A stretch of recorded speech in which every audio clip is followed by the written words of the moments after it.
আজ ২৬শে ডিসেম্বর ২০২৫ সাল, রোজ শুক্রবার।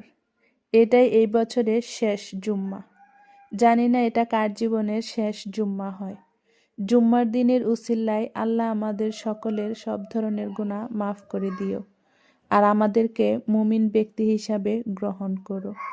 তো এই বছরের প্রতিটি জুম্মাতেই আল্লাহর অশেষ রহমতে রাইয়ান ও আইমান দুইজনেই তাদের বাবার সাথে মসজিদে গিয়েছে। জুম্মার দিনে আল্লাহর কাছে আমার একটাই চাওয়া, আমার সন্তানরা যেন সুস্থ থাকে এবং এভাবেই বাবার সাথে প্রতিটি জুম্মায় মসজিদে যেতে পারে। সবাই ওদের জন্য দোয়া করবেন।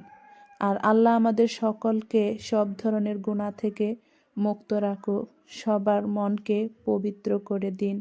হিংসা, বিদ্বেষ, রেষারেষি এগুলি যেন আমাদের মন থেকে দূর হয়ে যায়। তো আল্লাহ আমাদের সবাইকে কবুল করে নিও, আমিন।